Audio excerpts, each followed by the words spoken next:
Go often? Go often. Okay, I'm here with Deficio. I'm going to do one of my grilled interviews with him. So the first place I want to start with you, I've actually heard you address this topic before, but it's such an unusual one that I wanted to kind of get like a different take on it, okay? So originally you were like the manager of the Copenhagen Wolves at the time, and in theory you weren't going to be the support player. They were going to have someone else play and they'd be an LCS team and you'd just be their manager.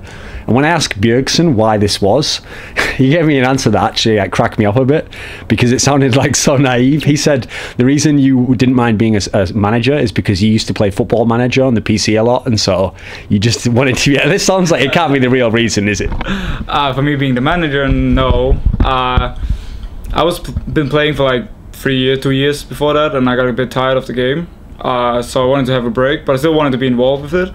And at the same time, I always had a dream of like a full Danish team which could compete on the highest level. So I got approached by Copenhagen Wolves. They asked me to help them create a team, like find players and put them together and make it work. So I did that, and then obviously I became the manager because I was the one who was like part of creating it. And that was good for me because that was what I wanted. I wanted to be in the esports scene, but I didn't want to play. So I was like a manager for 5 months without playing pretty much at all. Just doing my manager job, I guess. Yeah, I don't know. I still like sometimes act like the manager on the team. Like I'm the team captain, so I'm like, you know, responsible for that everything is ready and everyone is ready to play and practice and everything. And I don't mind that because I don't know, I like it. So then, if this scenario, it sounds ideal for you, then why become a player again? Why come in and do the support role? Like, was it always planned to be like permanent when you came back in again? Were you just going to do it for a little while, look for someone else? What was the plan? The plan was actually just for the qualifier, and then like it would probably go horrible and we would probably fail and not qualify, and then I could say, yeah, okay, let's find a new support and then just be in the amateur scene. That was like the original plan of it, because I had to like step in as support. Like it was a very weird situation, because after we got told Bjergsen couldn't play, we got in, like, we tried a few different Danish mid laners, but none of them really worked for us. So we had to get in Kautar and switch everything up to English, which meant that our current support, he had some issues as well with the language. Like his communication wasn't really there. His synergy with TheTess at that time was way off. It's not his fault alone. It's like both players. It was just completely off with each other. So, and we kind of realized that if we did not make a change with when we had like Kautar and then the current lineup there, we wouldn't qualify. Like we needed like some some shot calling. We needed better synergy with TheTess so he could like get fed in the lane and then carry. So it was a long shot when we made the decision. It was we were already looking for like different supports if we could sign one for the team before the qualifier, but we couldn't find anyone. So it was like 3 weeks before, like, fine, I'll do it. Okay, I can just learn these 3 supports, like Nunu and Lulu and Syra, like those 3. Just play those 3 only, and just play with TheTess all the time. So I was like boot camping with him, just getting ready for the tournament. And then the first game when we lost it, oh man, that was terrible. I mean, I thought, okay, this is it, we're done. We're gonna lose next game as well, and then we're out, and everyone is gonna laugh at us and hate us for doing this change, because all the fans really hated us for doing this change, because the support we had, he was a very likable guy. He's an awesome guy, and they really liked him. He played like Blitzcrank. He was the guy who introduced like fiddle support back then when nobody played it. So he's very popular. So when we did this, I was like, oh no, it's not gonna work. Terrible decision. And then luckily we qualified. So if you really had, no real experience competitively doing this, and you just had to pick up a few champions and hope you could learn them in this short space of time, most people, I think that would be like, of all the positions you could try and learn, something like support would be like probably the worst for most other pro players, because if they switch to this position, it's going to be so different from what they used to if they were like a solo laner or something. So what were like the early challenges, or did you actually find when you came into it you had some natural affinity for the role you didn't know about before? I actually found it easier to learn than I expected. It's also due to TheTess. He was very good at, like, in the start, help me and say we need to do like this, this, and this, and then from there on I could like do it myself and then move on with it. At the same time, I used to play mid laner for like it was not a, let's say, semi-professional. Like it wasn't like that high. I've always been high rated, but so I had the mechanics at least to do with certain champs with skill shots and just the basics, I guess. But getting used to playing a support, as you said yourself, if you're used to being a solo lane, it's so different because you're now reliant on a second guy in your lane, and if he makes a mistake, you can lose the lane. If you make a mistake, you lose the lane for him, like at the same time. But I guess I don't know if I have like a special thing for it, but the role just fit me. Like I instantly, after like a few days, I was like, oh, this is like awesome. I love this role. I really want to play this and improve. And like still now, if I play solo queue, I literally only play support every game, and I love it. I really love it. So in light of this context, okay, you had to learn quickly and switch position from a solo lane. Well, there's a good example here at this tournament that we're at now, the Season 3 World Championships, which is that YellowStar, okay, switched to support from AD carry, and a lot of people were thinking like, oh, this is going to go really badly, especially because he's replacing like a legendary European support. But actually, from what I've heard of all his peers, it sounds like everyone's really impressed actually with how he played support at this tournament. What have you thought of his change to support here? Like, what has he picked up quickly? What do you think? Pretty much everything he picked up quickly. Like he's playing amazing, and the thing he has, and the thing he's always been good at, is like he has really good mechanics. So a support like Leona, where he can do engages, where he's reliant on hitting his ultimate perfectly in a team fight in a clutch situation, like he got those things. The only thing he was weak at in the start when he actually switched to support was like his laning phase, knowing when to go in as a support in the laning phase and when not to go in, and like when to trade and those things. But he learned it like within a few weeks, and actually ever since about week 8-9 I've considered him a good support, and now I really consider him as a very good support and one of the best in Europe. What do you think when we talk about supports like this, where people who've had to come into the role quickly, is it really the case that if they're just good at the role or they learn very quickly, they can be up at the same level as like the guys who've played it for years and years? Like for example, he's replacing nRated, okay. Even though he's played really good now, is he better at support than nRated was? No, I don't think he was better. Like he's not better now than nRated was. It takes time, it takes a lot of experience, and it takes a lot of lane matchups to play to know exactly what to do in a certain situation, and it takes synergy with your AD carry to actually. That's the funny thing also about, like, say, botlane. You can only be that good as either a support AD carry. If the other guy is a weaker link, you will look weaker and you can't even do your best. Like, that's how it is. So he needs to build. It's also like the synergy wise. And I think when nRated and Reckless played back in IPL 5, they had like perfect synergy together, and they were both so skilled players. So they got to like the top level. YellowStar Pusher obviously is doing well in team fights. They have some issues in lane that can come down to synergy. It was kind of quickly put together, the bot lane. So I wouldn't say you can just like learn boom boom boom, you got it. It's more like pretty much every role actually with matchups and when to go in, when to not go in, and yeah, just experience actually. Well, can you maybe give us like a couple of examples? Like what subtleties do you look at a really good support and think like, wow, this guy's very good at this, but maybe like it's not so obvious to like a fan, and you know they wouldn't maybe notice, but you notice yourself from being a newer player at the position? Alright, so I can take Miffy actually as an example here. He's probably the hardest support to lane against because he's so damn good at trading. Like he knows when he will just instantly punish you if you make one mistake in the lane. Like let's say he's playing fresh or something, and you just do one mistake, he's gonna hook you, CZ you, and pretty much just kill you instantly. That's like he's really strong in the lane. That's what he's good at. And at the same time, I know him this well, and I know that he's more or less the brain of taps as well in the laning phase. Like he's controlling everything. And that's what I consider like a very strong skill as a support. Other supports is like, take MadLife, for instance, with like the big playability, because he has top mechanics. Like, I wouldn't even say like he has the same mechanics as like most European mid laners. Like, so he can make these plays and like fresh and blitzcrank and it works. Where other supports, or let's just say other players in general, have maybe a little bit weaker mechanics, still good, but just weaker. So that way you'll be more reliant on just like playing maybe a defensive kind of support, where you can play like Lulu or Syra. I actually consider a defensive support as well after the laning phase, and things like that. So let's see what I admire. I admire MadLife for his big plays. I think that's a great thing to have as a support. I admire Miffy for his laning phase, especially the fact that he can do it pretty much for two people and he can get away with it. So I think those two, like, if you can manage those two, you're gonna be like the best support in the world. So when you were saying before, when you came into the role, like a key element was the fact that you had TheTess there, sort of like telling you stuff like, you know, maybe I need you to do this now, or do this when I do this. So how would you describe like the bot lane at that time with TheTess? Like, what kind of style did he have, and then as a result, what did that require of you? He was a passive type. He likes to farm. He doesn't really want to go for either trades or kills. He's more like if he can out farm the enemy, that's good. Then we win the lane and we can like carry it on.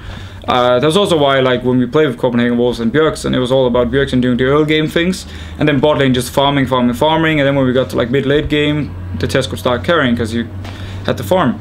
So that meant like when I learned to play support, I just learned to play passive. That's also why the champions I picked up were like the passive supports. It was not like Blitzcrank or something. And it was a good thing back then when we played with Copenhagen Wolves to have, let's say, a passive bot lane because it suited TheTess and a passive playstyle for me. But once we switched to freeze, I could really feel that I prefer having a bit more aggressive style, especially in lane. And it really suited me well when we got freeze, that we could play more aggressive and a little bit different champions, and then it helped me improve a lot as well. When you had this first season as Copenhagen Wolves, everyone knows the story of your Bjergsen not being able to play initially, but because of the way he then came in and then the team did well at the end, it kind of left everyone feeling like there was a momentum there. Like, okay, even though you finished, you didn't get to the top 4, everyone thought like, oh, they were so close to, next season they'll continue and they'll become top 3, top 4, But then we actually saw the beginning of the next season went terribly, and you had to do this roster change. Now, you were describing here when you made this change ages back at the qualifier, it was really unpopular. I think this change was even more unpopular because unfortunately people had this idea that, the team was always going to be all Danish and it was all friends who got along and all this, which is a little bit naive on fans. Like, if a team isn't performing, you're going to have to get someone else in. Was it really the case that like you could just tell like this can't work, we have to get specific people in? Were the people you got in really just like overnight you just found them, or did you have them in mind already? What were you thinking bringing them in? What were you looking for? So we knew pretty much actually even before the season that we had issues. We were boot camping before DreamHack, and we really felt that we were things didn't work.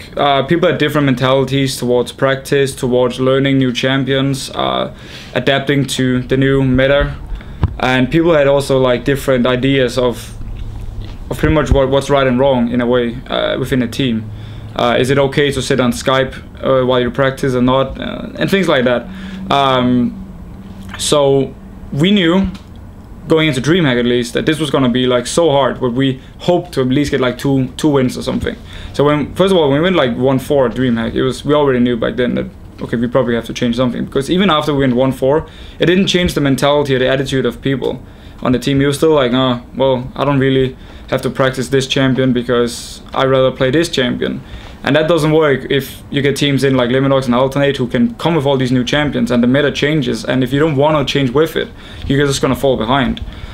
So we knew we had to make the change, otherwise we would have ended as number 8 without a doubt. And getting in Freeze, extinkt, and Meluno, it was not overnight, but it took it was pretty much instantly we knew we wanted those 3.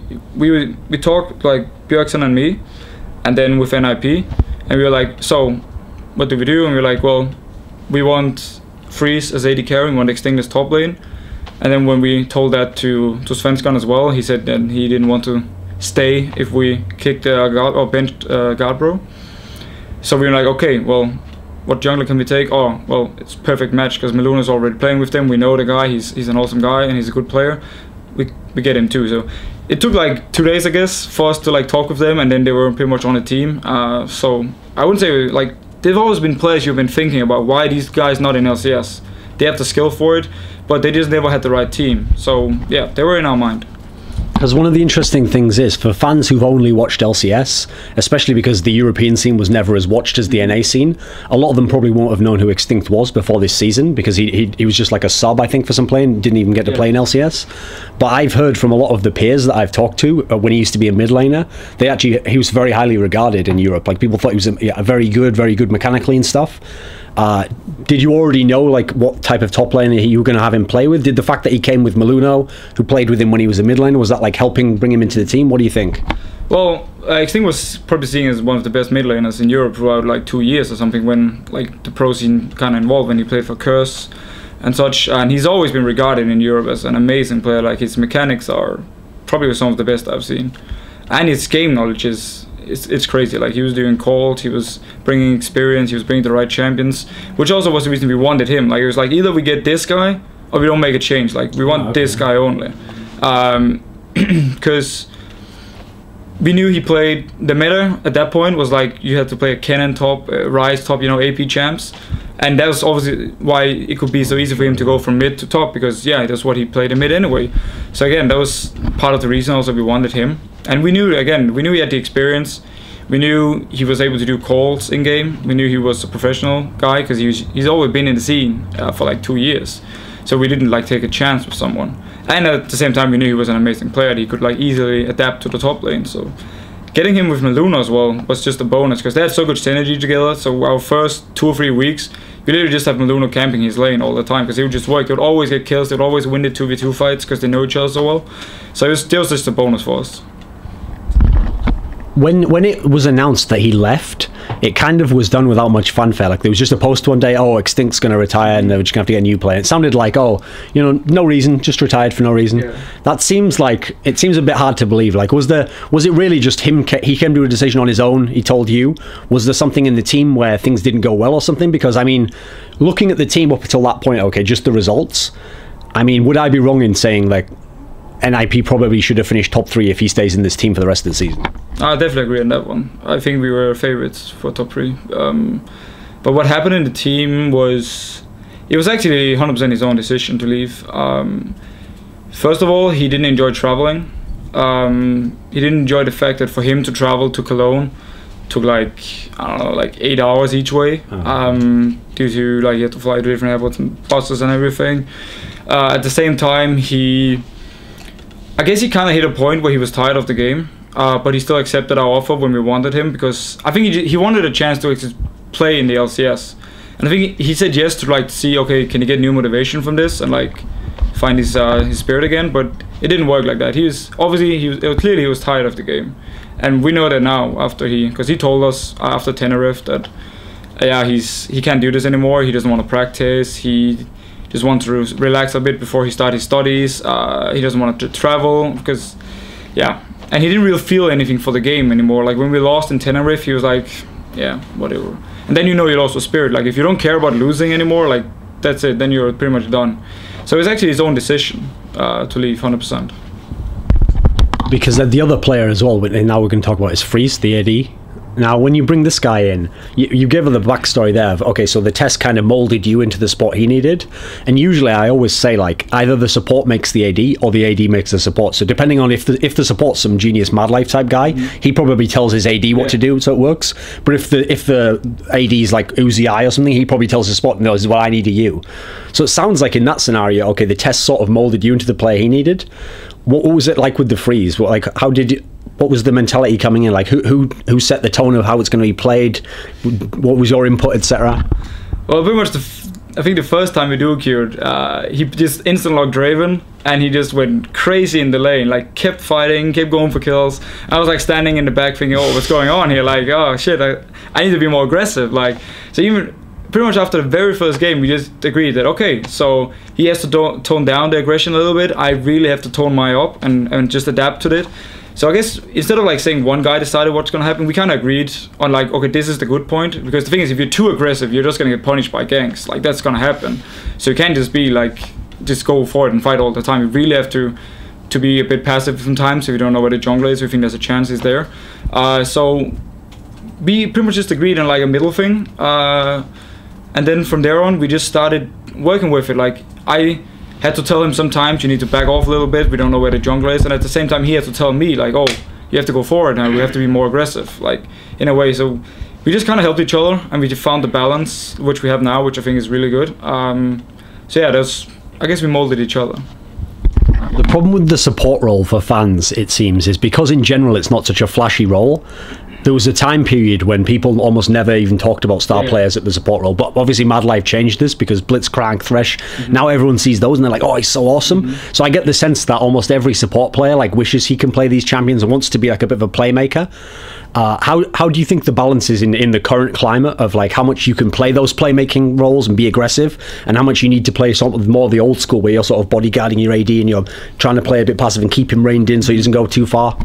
It all depends on the combo, and also it all depends on like what type of team you have. If your team is built around your AD carry, you obviously have to play something to protect the AD carry.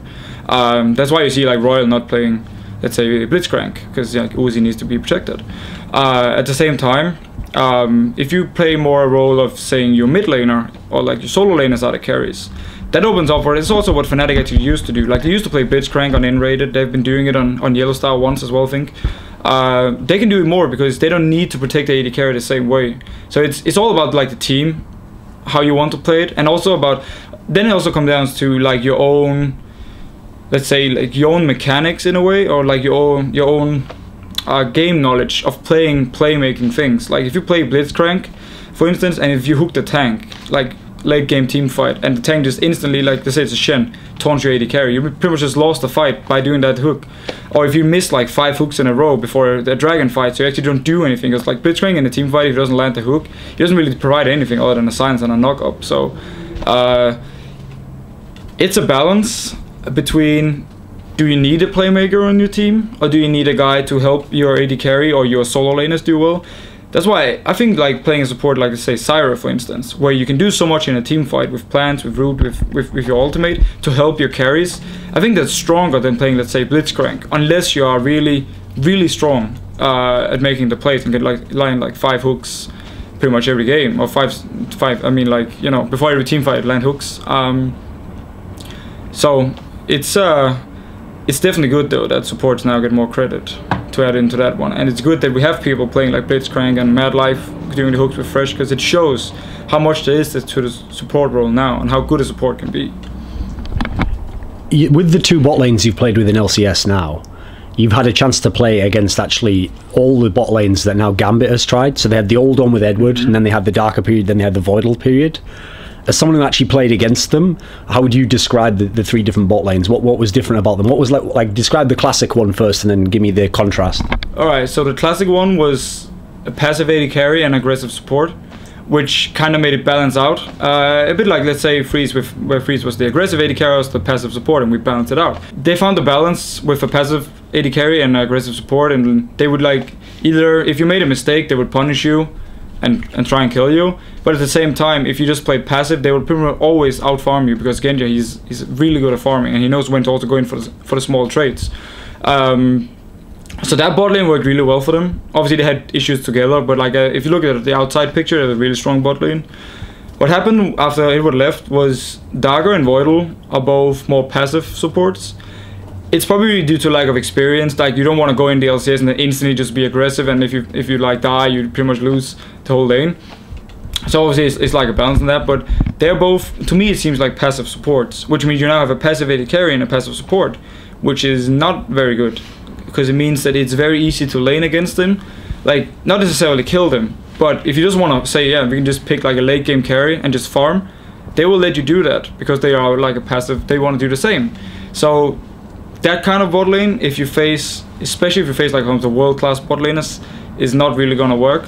I think they're working on it though. I definitely think Voidal has like the mechanics to be more aggressive, so I think he's trying to improve on that. But the old Gambit bot lane was better. I mean, the thing with the old Gambit bot lane is, like, everyone who saw that together, it looked so awesome, regardless of what they all say the internal problems were, that since it's split up, everyone's trying to be figured out, like, oh, who was like the best player in that, or who was doing what in it, you know? And so the thing I always find interesting is that, like, the public perception of Genja now is actually quite negative. Like, people almost make out as though he's like an idiot who doesn't know what he's buying, and he's just and doesn't he understand, you know, you're not supposed to buy 3 of those, you know. People sound like they think he doesn't know what he's talking about, and yet all these pros I've talked to, especially all the people who play bot lane, seem to think he's like really unique thinker or something. Like, what do you think of him as an AD, as having someone you've played against him, you know? Like, what are the strengths he brings? Does he have like specific weaknesses that are obvious and you can exploit them? What do you think? If you start with the weaknesses, is definitely that he's too passive. It's too easy to play supports where you can land things on him and then go in on it. Let's say Naomi or Syra, where you can like try and just like, he will let you try and bubble him 5 times without even shooting at you, because he wants to farm. That's what he wants to do. So it makes playing support like those very easy against him. It's very easy to predict where he's going, because you know, okay, he wants to farm, he wants to go for this, so we can just predict the bubble to land where he goes to get the CS, and it's 9 out of 10 times it's gonna hit. So that way he's easy to lane against, but once you get to team fights, he's an absolute beast because his positioning is so well in team fights, and he's farming as well in the laning phase. So he's always having, like, even though Gambit is behind like 20-0, like he's still gonna have an item or two, so he can do something in a team fight. Just because even though he dies 5 times in lane, he will still farm. So same with like Doran, it's just a Gambit style, they can just always find farm. So like, that's a huge credit to him. But playing against him lane wise is not very hard. Again, it was a different thing when they had Edward, it was more aggressive, so he put pressure on you. But now with the bot lane they have, there's not the pressure, so it's very easy to lane against. But again, once you have to like beat the bot laning for Gambit. You have to beat them, because if you go even with them when you get to team fights, then he's gonna pretty much outperform any AD carry in Europe. So yeah, item wise, he just builds for farm pretty much. Like triple Doran's Blade is just safe laning, easy last hitting, decent trades. Like that's it. Like hard to kill because he has the extra tankiness. That's why he builds it. Like there's no other reason. There's just be safe in lane and just farm all he wants. Are people like exaggerating or making too much of that aspect? Because the problem is people are used to like good ADs or successful ones like rushing to a really strong item because then they're going to carry the whole game outright, you know. Whereas instead, when people say like he's building all these items that don't, like it's not going to go anywhere into a finished item, you'd think they'd get completely dominated if this was such a terrible idea. Has it been exaggerated? Like, do other ADs also do stuff like this sometimes in certain situations, or is he really doing something totally unique to everyone else? He's just doing his own style, because again, Gambit doesn't need him to win early game. They don't need him to solo carry the game. They just need him to be farmed, get to team fights, have his positioning, like play Varus, land Varus Holder, play Ashe and land arrows. Like that's what Gambit needs, and it works for them as a team. If he got on a different team, it would probably be a different story. You probably had to adjust his playstyle. But again, the triple Dorans, it's not bad, it's not stupid, it's smart if you want to play safe and you want to farm. Other AD carries like Freeze, for instance, at a time when we used to play Vayne, actually went Doran Shield. Oh, okay. And went down to utility tree, so you got like Biscuit and a potion. And then we could pretty much just farm in the lane. Even though we got poke, we would be able to still farm and like sustain in the lane. So that was kind of the same way, just like slightly different. The 3 Dorans is a bit more, like obviously it's better for team fights, more damage, but the Doran Shield is just safer, I guess. So he's not the only AD carry doing it just for the lane. There's Ola who's also doing a few different things. When the thing people always mention, like you referenced, that was his positioning. People always say it's so good. Mm-hmm. Is it really like above and beyond other ADs? Do other ADs do that as well, but we just don't notice it? What do you think? What is it so unique about his positioning that everyone always brings it up? Like, can you think of an example of where in this situation he'd do this, but the other ADs maybe do something else? Well, as he actually said himself, he's an AD carry who prefers to use spells more than auto attacks, which means that in most cases he's going to be so far back if he's playing Varus and just focus more on landing his Qs and then maybe 1 or 2 auto attacks, where other AD carries are more focused around just pretty much auto attacking all the time, so they will go further in there. That means they're easier to catch. They will do more damage, but they're also easier to get to. Where Genja is the different type. He's just gonna go keep walking backwards, keep shooting like spells towards you, and keep moving backwards. So he's so hard to get to.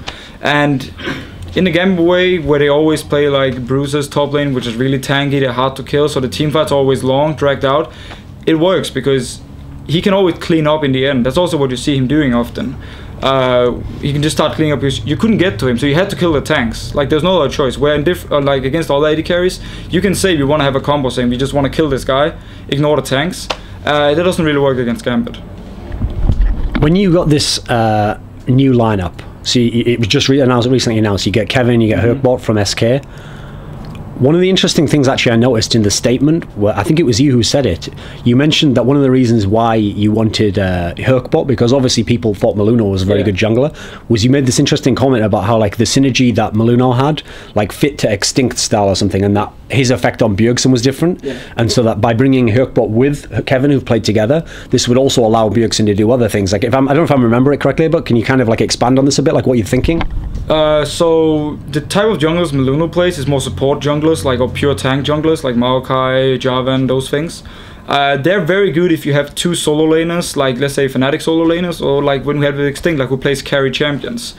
it can become an issue if you play tanky champs top lane, tanky jungler, like, and then your mid lane is like pretty much your only damage source in like the early mid game, and that's why people could just also camp mid lane against us when we had Mimer and we had to play with like Shen and Zac all the time. They could just camp him, shut him down, boom. We had no mid game, the game was pretty much over from there, and they would just snowball it. Maluna is a very good jungler. He's very good engaged. He's probably one of the best people I've played with at like engaging and seeing fights. But when you play only champs, like when you don't have their, it's a mechanical thing. Some junglers have like their mechanics to play Lee Sin, Elise, these things, like skill shot wise. Other junglers don't, they just have the strength everywhere, somewhere else. Like Malunas was engaging or being like the supportive guy, where HyrqBot is more of a, he's probably the best Lee Sin in Europe. So he's like a highly mechanically skilled guy.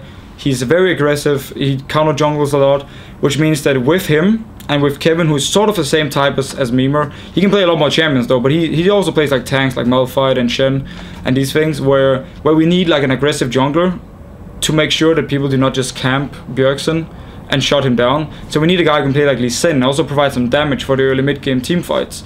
That's why we wanted him over keeping Maluna, because yeah, it's just a different in the style, and there's more aggressive junglers early game and there's more like teamfight based junglers, and HyrqBot is definitely more aggressive early game. That's gonna help Bjergsen. It's gonna mean that if you gank mid lane now with HyrqBot there as playing Lee Sin, there's a high chance that you're gonna lose this 2v2 because Lee Sin is so strong in the skirmishes.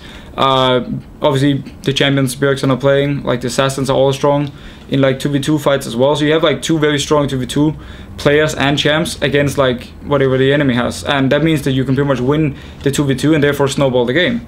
Instead of the other way around, if you play more like support passive jungler early game, you're going to be weaker in the 2v2. So that's pretty much the reason behind it. It wasn't, okay, it was a bonus as well that him and Kev1n used to play with each other, but that wasn't the main reason like we got them. Whenever I do interviews with supports, okay, I think they always feel a bit hard done by that. People just tend to think of a support as like the bodyguard of the AD or like his butler or something who does whatever he says. And so whenever supports are trying to kind of like break out of that conceptually, they'll always say something like I think it might have been Crepo said something like, you know, the support isn't just for the AD, he's like for the whole team, you know, man. He has to like support everyone on the whole team. So if this is true, well, you've just got Kev1n and HyrqBot in your team now. They used to play with a guy called Nif, who had a very, very specific style of play, very safe style of play, and I've actually heard a lot of his peers like thought he was very good at this style. Does that change what in thinking about that? Is it going to have to change something about how you play your role to help these guys who are used to something quite different? I think we need to find a balance again. They need to tell us exactly how it used to be with Nif, like, and how, because like some teams are built around the support, like making all the calls for like wards or Dragon and Acer and all these things. Other teams have different people doing it. If Nif was doing it for them in SK, then obviously I will have to do the same. Right now I'm doing a bit of everything, but I don't like focus on one thing. I'm doing like a bit of everything. I can like change my, let's say, my calls to be more focused around what they need to do with like wards, and or when wards are running out, or when they need to invade and buffs and stuff. Yeah, like if that's something I have to adjust to, then I'll do that. But I actually don't know how much he was saying like early mid game. I need to talk with them about that for sure. But yeah, I definitely agree though. Support is for the whole team. So in your old lineup, the old Danish one, because Bjergsen came in and then the team started winning, and so unfortunately all the fans were just looking at Bjergsen, oh, he must just be carrying the whole team.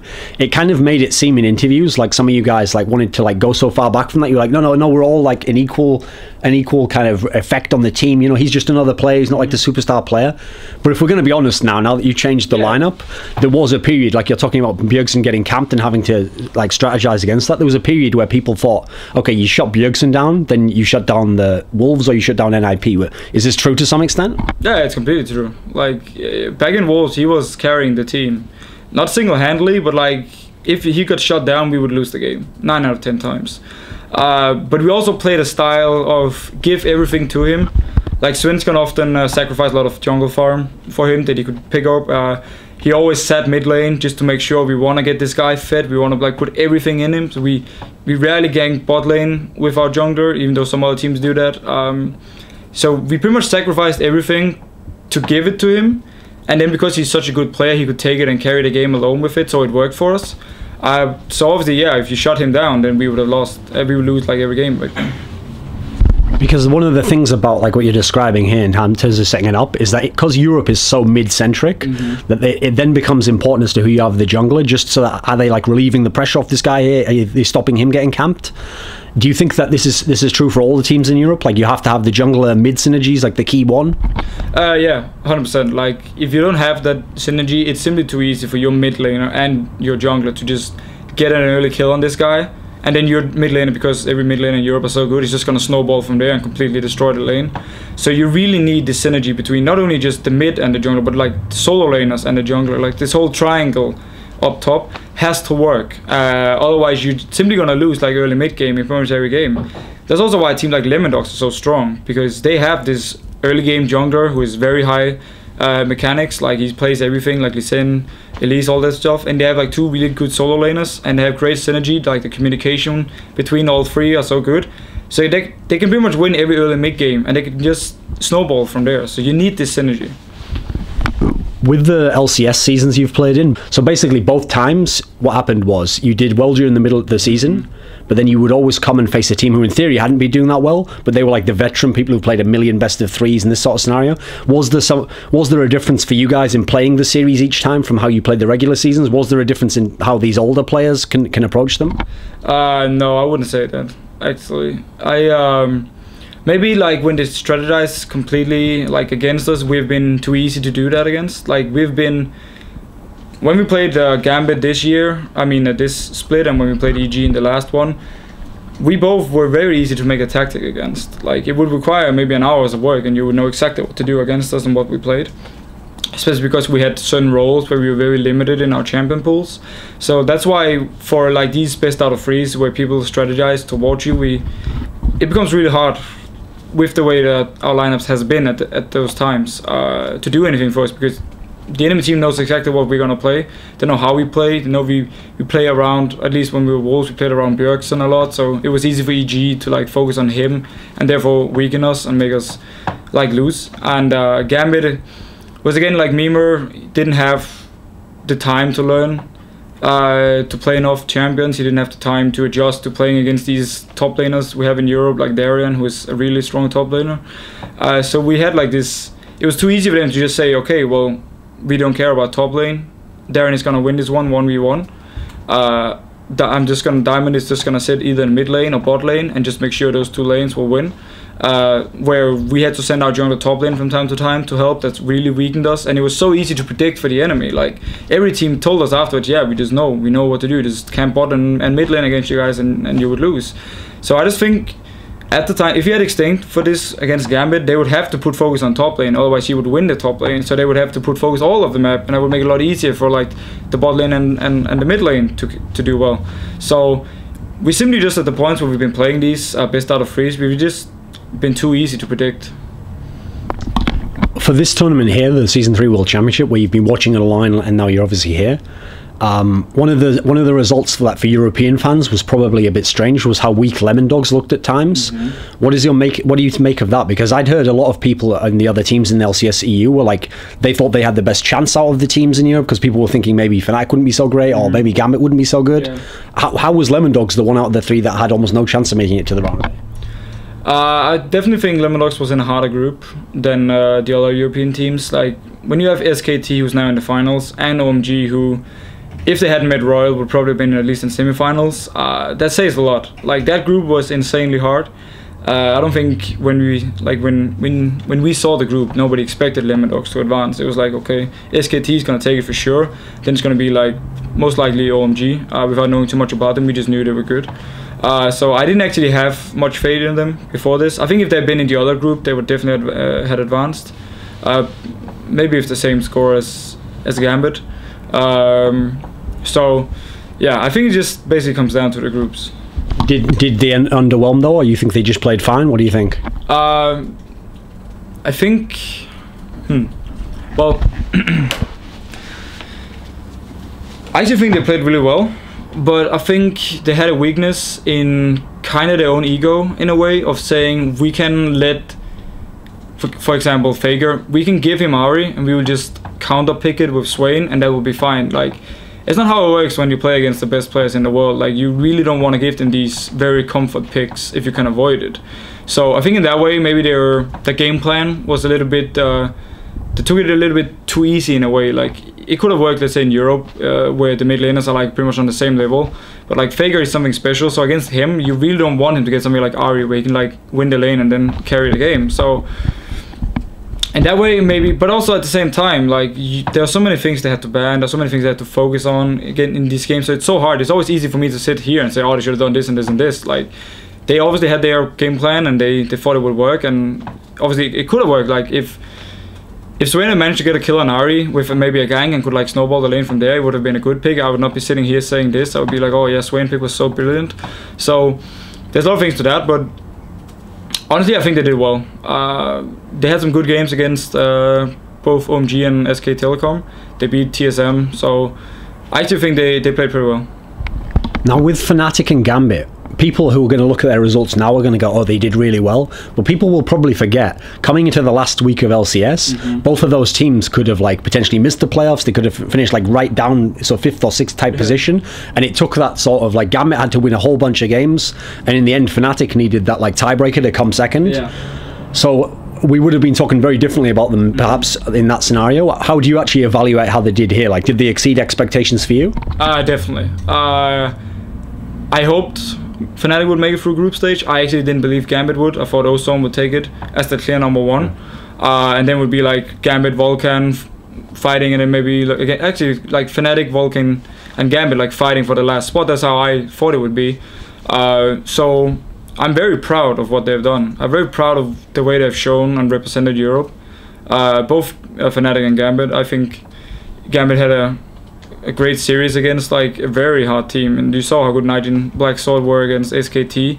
So, and they managed to win a game there. So generally they really impressed me, and it's great to see how far in a way Europe actually is. And it's great to see that in this LCS where we were all so close, it helped every team improve, because everyone had to like put extra work in it. They had to like adapt to everything, otherwise you would just start losing because every team was so good. So it's great to see that Europe as a whole, but especially these teams, have improved so much. So coming into this event, one of the things was that a lot, well, I won't say a lot, a number of NA pros had made comments. Either some of them would be polite and they'd say, oh, I just think the European region, their meta is behind or something. Some of them would outright say, you know, I think NA will stomp EU or whatever. But as we saw in the end, NA LCS versus EU LCS ended up 3-6. Yeah. So what's your conclusion after this?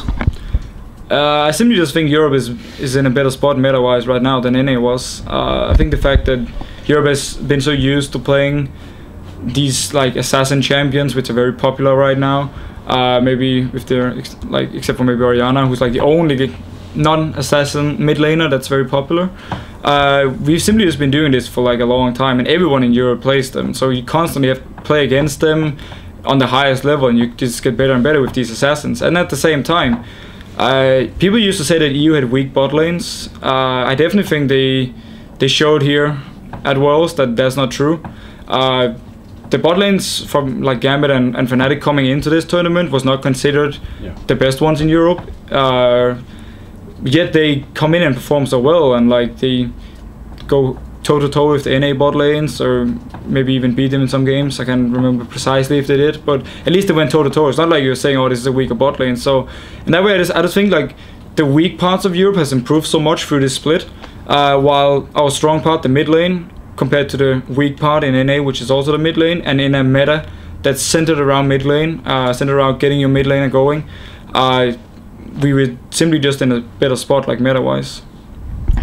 I mean, it's interesting you would say that, because in the past it's been the case, okay, I think of some of the old Korean teams, and they had their best player might be the top laner, and we think of some NA teams, we think of something like Doublelift, like maybe the AD was their strength. Now it does seem like at this whole tournament, all the teams that have gotten really far have really good mid laners, even the ones we don't expect, like Whites for Royal, and even Nagnir for Najin Sword was doing really well, and people didn't know who he was. Like you're mentioning here, is it really the case that like mid lane's like the focal point of the meta right now? Is it just suited for that? Well, the meta we have right now is pretty much solo lane based, and then just extra on the mid lane. Like, cause it's all about, if you win mid lane, you will snowball with the champs you're playing right now. Because simply you play an assassin, let's say if you play Zed, if you get a kill in your lane, you can have a Blade of the Ruined King by like 15-16 minutes and just start split pushing and nobody can touch you. So just with the champions that are being played right now in mid lane, they are all snowball champions, which means that if you manage to win the mid lane, yeah, you will snowball, especially for like the first dragon fight. You have a huge advantage and such. I would say top lane though as well is very important in the current meta, because if you don't have, like, in general, if you don't have strong solo laners, it doesn't pretty much matter how good of an AD carry you are, you're gonna have a very hard time carrying it. Like, people say Uzi is like the star player of Royal, and yeah, he probably is, but it's not like the mid lane or the top lane is bad in any way. Like, we saw White play against xPeker and outperform him to some extent, and he's clearly also like a star player, and that's what you need in this meta. And just EU knew that, or like EU didn't know that, but we just always had good melee laners, so it just fit EU this perfectly right now, and that's also why we're doing so well at Worlds. Since Europe even historically has so many mids, and we've even mentioned some who don't even get to play, like extinkt was famous as a mid laner, Tabs used to be a mid laner. The problem with it is, whenever I ask even the mid laners to tell me, like, well, what's the difference between you all, they make it sound as though everyone's just good at farming. No one ever loses their lane, apparently ever in any LCS match. I don't know how that works, but so from your perspective, what actually is there? Are there tiers of how good the mid laners are in Europe? Is everyone a similar level? What do you think? I think right now everyone is so close to each other mechanically wise. It's more about decision making, and it's more about like your game experience or knowledge in what to do in certain situations. Because if you take, like, let's say if you compare NukeDog and Bjergsen, like, both mechanics are pretty much dead even. They're so good mechanic wise, they can perform everything, like they can do pretty much what they want with any champion. So that means that it's not based around the mechanics now, it's based around, okay, how do they play the matchup in the lane, what champions do you practice. Like, do you practice the right champions? Do you find the right counter picks to certain things? And also knowing how the other guy plays. Like, for instance, Alex is a bit more passive mid laner. He's not like just dead passive, but he's a bit more passive, where NukeDog is a very aggressive mid laner. So if you play against those two, you will know against Alex that you are able to pull off a play on him. Most likely he will obviously be able to, like, strike back on you, but you kind of have the chance to be the one engaging. Against NukeDog, he will engage on you like 9 out of 10 times because he's so aggressive, and he knows Dexter is around to help him if the jungler is coming, so he always wants to take these fights.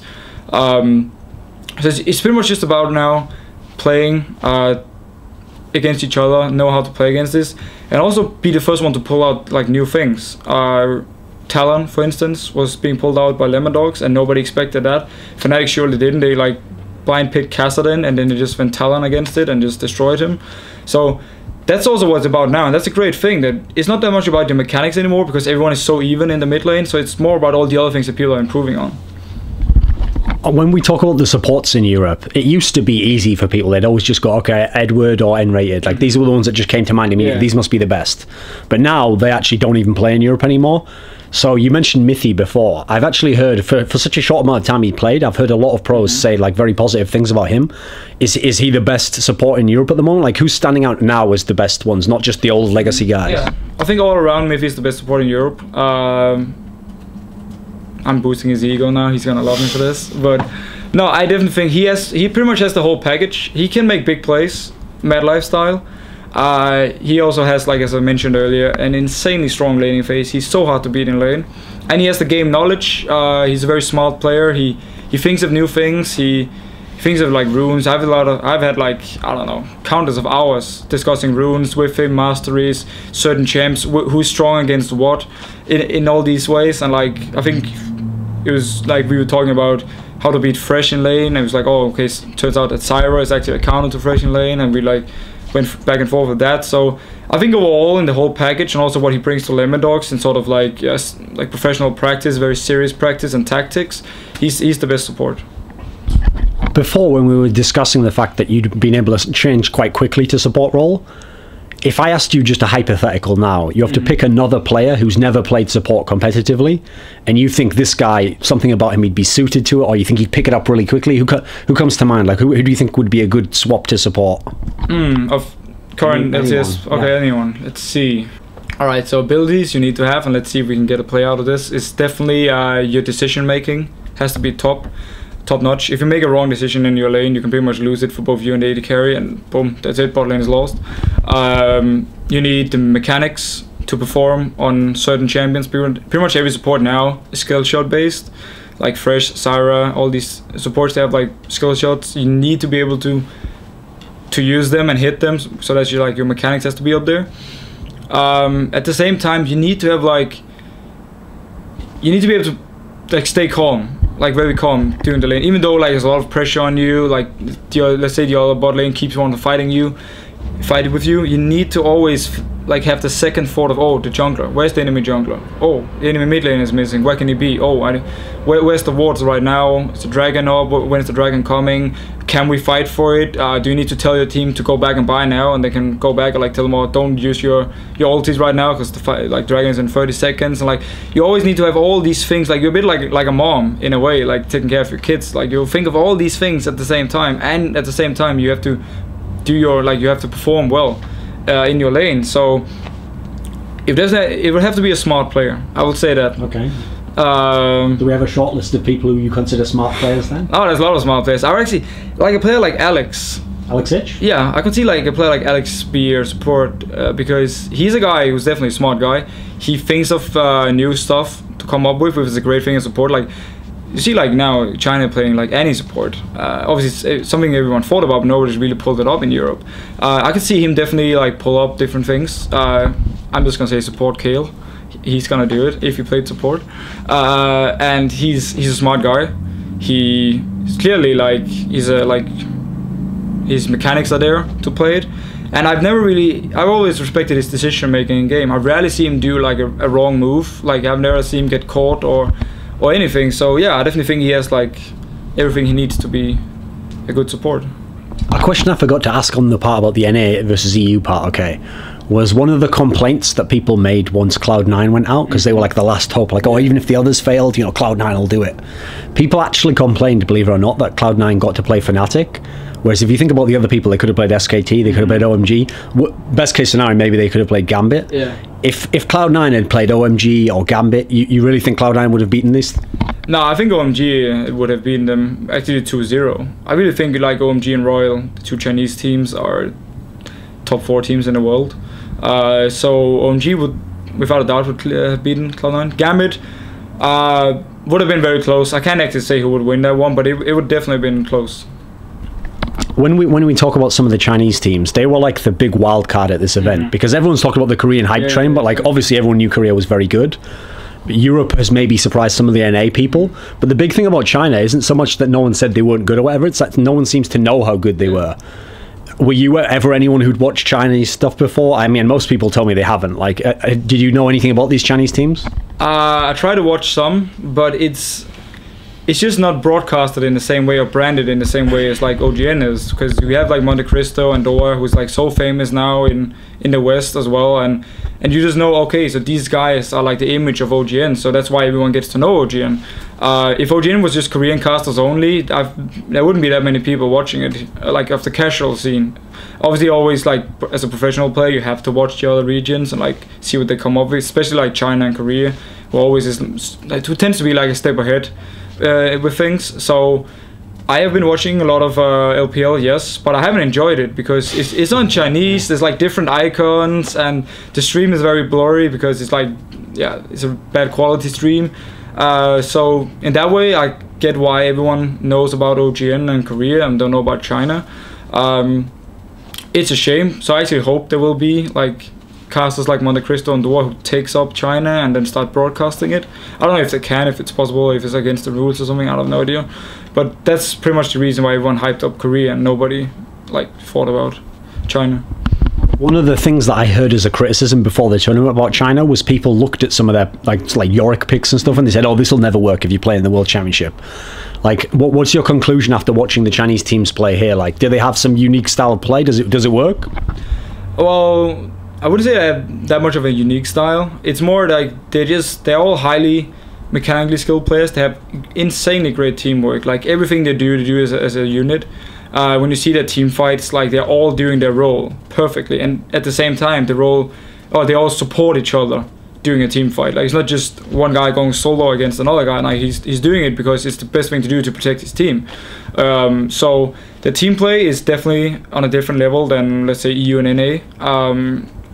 At the same time, I think some of their champion picks are good.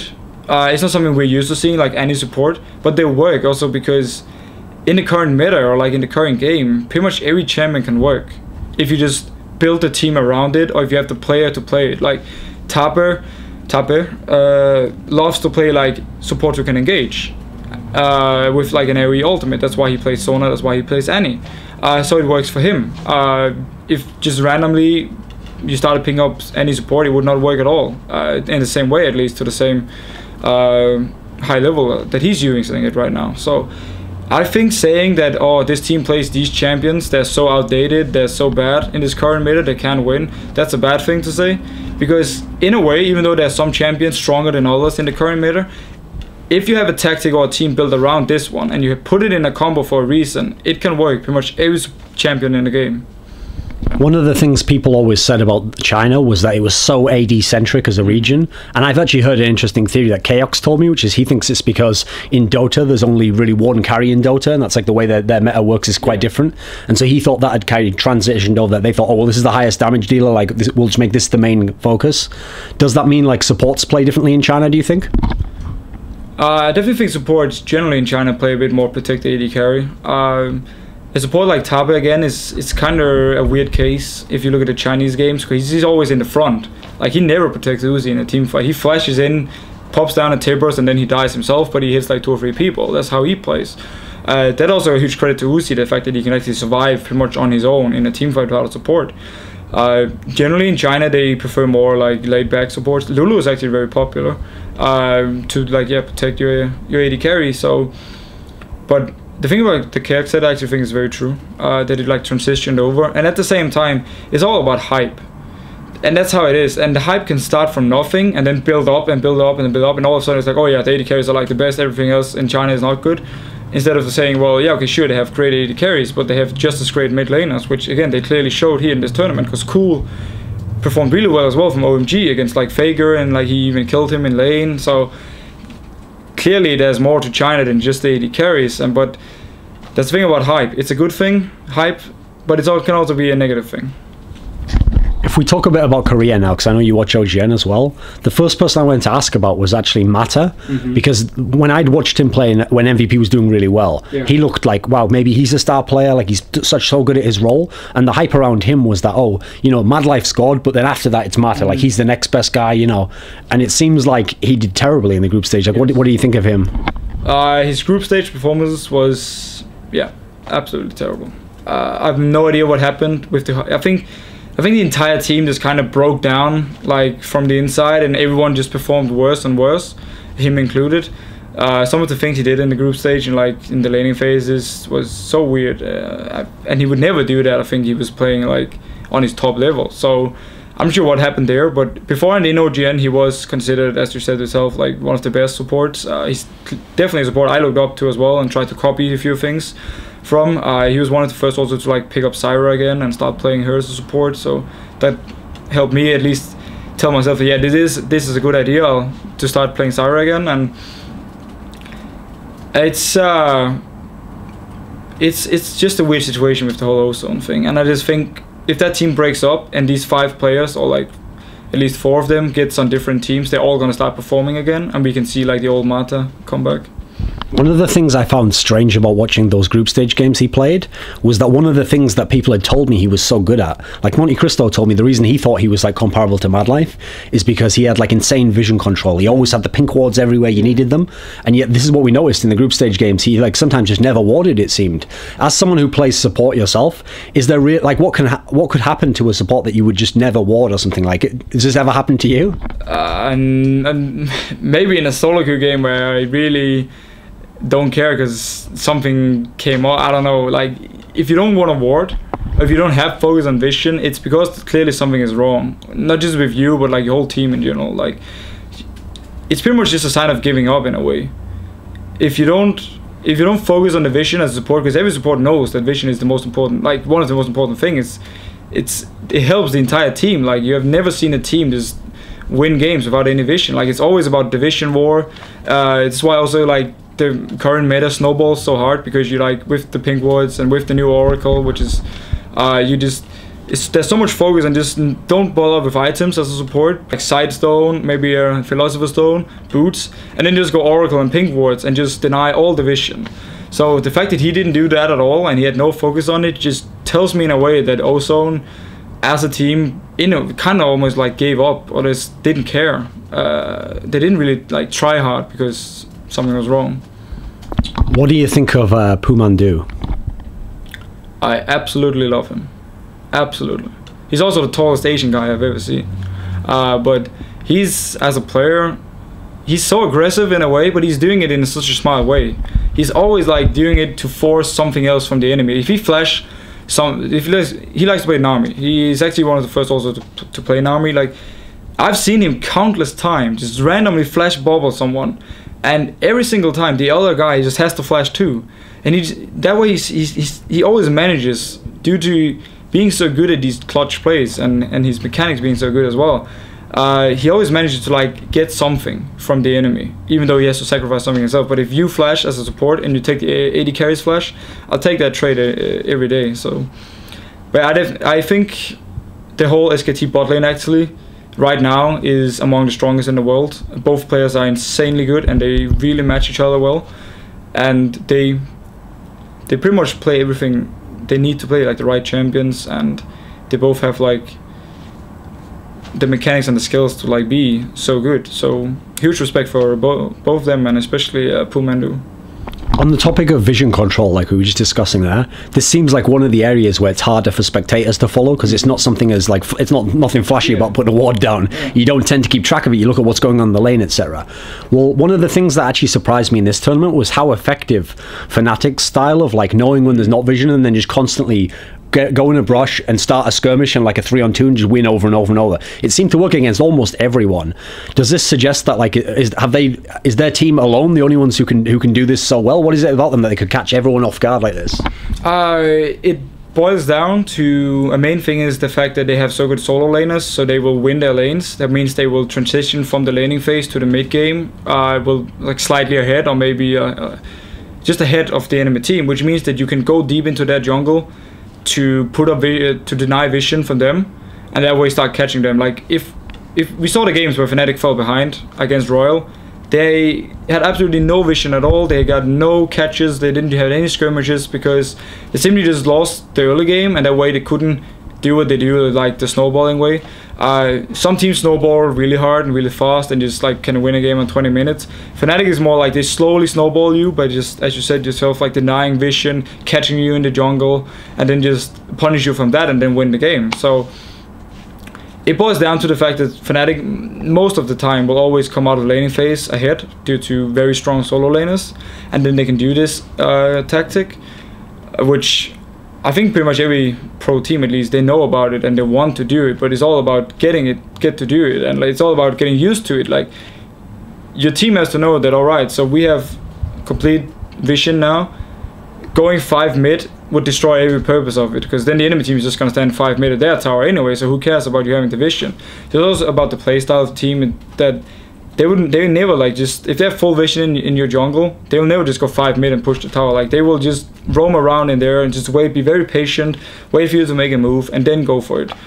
So obviously it's a great team effort, but also boils down to the fact that they almost always do well in their solo laners and then snowball from there.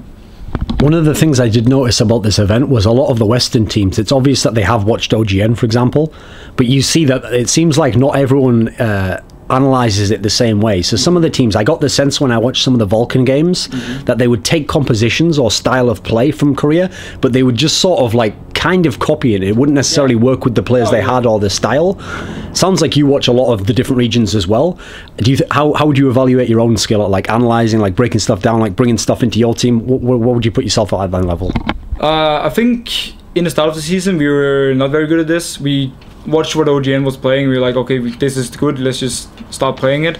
But now, it's like, we as a team and I as a player has really improved in this matter, because we watch what every region is playing. We try to put it into our own team comps. It doesn't have to be necessarily the same 5 champions, but if we can like try and put one of them into our team comp. If we see a champion, we think that that will work. Like let's say Vladimir, for instance, which got popular now here.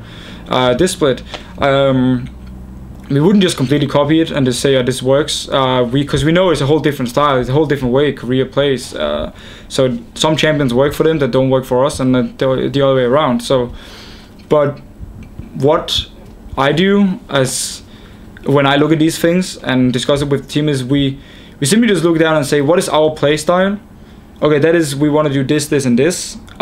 Will this champion fit into this? No matter how good the champion is, will it fit in? If it won't, then we simply don't bother playing it. We focus on what we know fits in our in our tactic. Like the tactic we used mainly, due to also having like a player like Bjergsen, was like we would go like 1-4-0 after laning phase. So we had like him split pushing top lane and then like 4 people pushing the mid lane, which meant that an AD carry like Vayne never really worked for us, because Vayne is not very good if you just put her in a group of 4 in the mid and just push a tower. Like that's not how Vayne works. Like she needs to be in a solo lane, either farming at least for a long period so she gets her items and then she moves with the group, or she like split pushes. Now, when we already had a guy playing like Zed and Fizz and stuff in every game, we want him to be the split pusher, and we didn't want the Vayne to be in the other lane. Then we just simply wanted. We always been playing with this 1-4-0 tactic, which meant like an AD carry like Caitlyn. It's absolutely perfect for us. I think we have the highest win rate with Caitlyn as well. Like where all AD carries we use, we probably never won a game. Like Vayne, for instance, we won like 1 game with her out of like 5. So Caitlyn, that's like how we do it, at least when we watch the champions they play in like OGN or in LPL, and we say, oh, can we use this? Again, we saw the NA support even before Worlds, so we knew about it, but we never wanted to play it because we didn't think it would fit into our style of play. So yeah, so we just never really picked it up. It's taking 5 champions to just start playing is very dangerous unless all 5 really fit the players you have. So you have to like look at it and just say, will this work for us? Will this work for our play? Like we can't just say, oh, now we want to play Lee Sin. So here, Maluna, you're not playing Lee Sin, and he's like, well, I can't really play him, so, and it will never work. So yeah, you have to be like a bit careful when you watch. For my hypothetical question I always end with, I thought of it like this for you, okay? It's going to be a bit different. So the aliens come to Earth, as they always do. First thing they do, kill everyone else on NIP except Deficio. But what happens is the aliens have just watched this tournament, Season 3 World Championship, and they go, you know, it's a bit disappointing from the West, you know. The West couldn't really compete with China, with Korea. They were like the top dogs at the end of the day. And also they noticed that like in a lot of the teams in Europe and NA, there's a lot of like the old school names who are big names, but maybe they aren't the best players anymore. Yeah. And so usually whenever anyone puts like an all-star team together, you know, they go, oh, Diamond Prox, like they just go down the list of the names everyone knows they're supposed to be in this team, okay? So instead they come to Deficio and they say, okay, we want you to make the super team from the West. So it can be players from NA or from EU. Okay. But you're not allowed to pick anyone who's like a legacy old school player. They have to be someone who only got famous like very recently, or say in the next 9 to 12 months. Okay, so the newer generation of people, you know, who would be in this team to be like the all-star team that we could actually have a chance against the Chinese teams or the Korean teams. So pick out like some players that you think would work together, but they're going to be very good even though they're new schoolers. All right, I would go with NukeDog for mid lane for a start. What's the reasoning for that? Well, the reason is I think NukeDog is overall one of the best players in Europe. Like he has pretty much everything he does is just really well done. He has great mechanics, he has great game knowledge, he brings up new ideas, new champions. He's also like the shot caller of Lemondogs at the same time, so he's like a master brain who can even manage to do so well himself and then also do calls. So for me, NukeDog is definitely one of the best players, and for some reason he's so underhyped. Like there's so few people who even talk about him as one of the best mid laners. They always mention like the same, like they mention like Bjergsen, Froggen, Alex, Peke, all fantastic mid laners. But NukeDog is definitely up there as well. So I would take him as my newcomer for the mid lane. Actually, top lane I would take another Lemondogs guy, Zero. Who I actually think right now he's probably the best top laner in Europe. Oh, okay. He's just overall everything about him, and like he's such a professional player. If he sees a new champ he wants to learn, he's gonna spam that champ for like a week. So the only downside about him is you always know what champ he's gonna learn. He's gonna play, because he's like 10 games of one champ in his match history, but Oh, well, he got the whole package, and he's Danish, like huge plus. Yeah. So, jungler, we should get one from NA.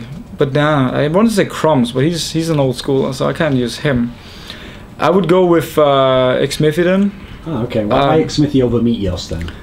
I simply just want a more of aggressive early game jungler who can help my solo laners do well. And also at the same time, we will fit in with the Lemondogs style they have now, because extinkt plays the same champs as Dexter does. So yeah, that's why I pick him over Meteos. AD carry, newcomer. Yeah. Okay, so Freeze is dead, right? Yeah, too bad. Damn.